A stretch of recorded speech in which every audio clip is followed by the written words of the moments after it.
Hello guys, আসসালামু আলাইকুম। আশা করি সবাই ভালো আছেন। আলহামদুলিল্লাহ আমিও ভালো আছি। আপনাদের দোয়া, আপনাদের ভালোবাসা নিয়ে আলহামদুলিল্লাহ।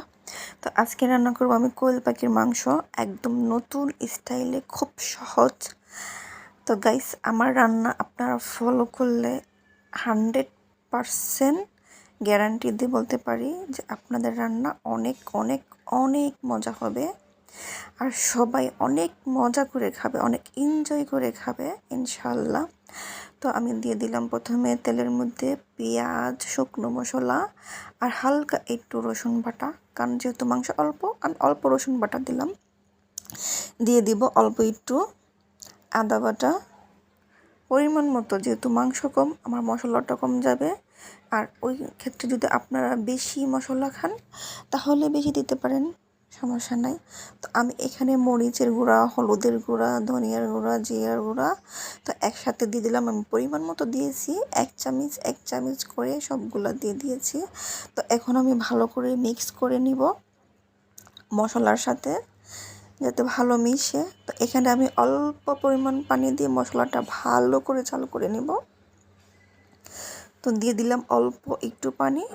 এই পানিটা দাও, কারণ মশলার মধ্যে কাঁচা কাঁচা একটা গ্রাম থাকে, ওটা আর থাকবে না। পানি দিয়ে ভালো করে ফুটিয়ে নেবেন। তো এর মধ্যে আমি দিলাম স্বাদ মতো লবণ।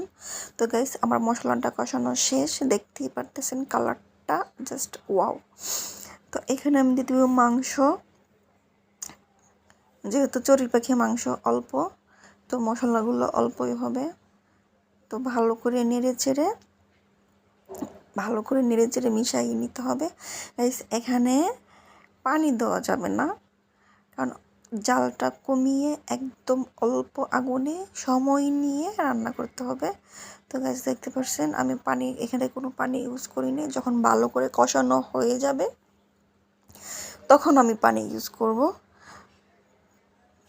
তো আমার মাংসটা প্রায় কষানো শেষ। তো এখানে আমি অল্প পরিমাণ পানি দিয়ে দিব সিদ্ধ হওয়ার জন্য। তো গাইস, দেখতেই পারছেন আমার মাংসের কালার। তোমার মাংসটা রান্না শেষ। এখানে আমি একটু জিরার গুঁড়ো দিয়ে দিলাম, সিক্রেট মশলা। তো গাইস, ফাইনালি আমার মাংসটা দেখেন, মানে কি বলবো,